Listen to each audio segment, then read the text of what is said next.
Les rêves. Depuis le début du monde, les rêves nous fascinent. Pendant longtemps, on a cherché à noter et analyser les rêves pour comprendre l'avenir et contrôler l'angoisse et la peur. À quoi rêve-t-on au XVIIe siècle en Nouvelle-France?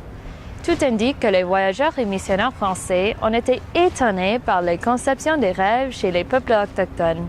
Étonnés et même fascinés. Pour les Français du XVIIe siècle, le mot rêve n'existe pas encore. Il faudra attendre les années 1750 pour que ce mot si familier aujourd'hui fasse son entrée dans le vocabulaire du français. Vers 1630, Gabriel Sagard, Jean de Brébeuf connaissent plutôt le mot songe. Songer, c'est voir des images trompeuses, des images qui n'existent pas, des simulacres.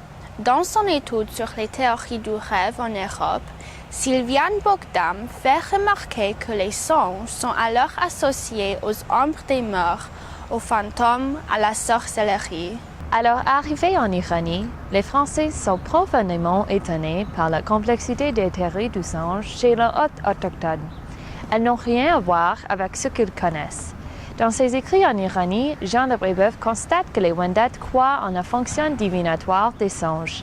Rêver, c'est donc pouvoir prédire l'avenir. Brébeuf note aussi que les songes forment chez les Wendat une continuité avec le monde des morts. Ils sont la parole encore vivante des ancêtres. Mais Brébeuf ne voit pas le lien étroit entre la culture orale et l'expérience du rêve racontée devant le cercle chamanique.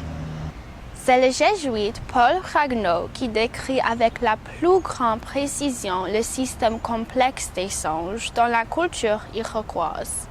Ragueneau avait passé plusieurs années en Ironie avec Brébeuf et il est un de ceux qui parlaient le mieux la langue Wendat.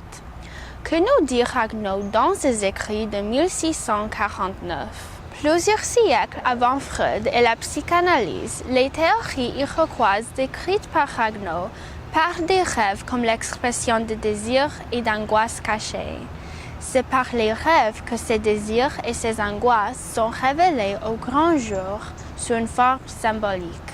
Contrairement aux Européennes, les Wendat ne voient pas dans les songes quelque chose de faux, de dangereux, de condamnable.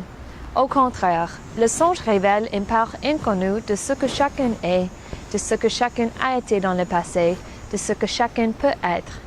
Dans la culture iroquoise, la danse peut aussi servir à jouer publiquement les scènes d'un songe pour se libérer d'images traumatiques.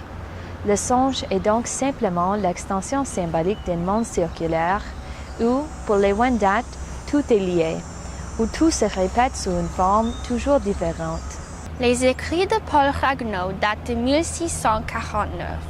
En France, les procès pour sorcellerie se sont arrêtés complètement vers 1650.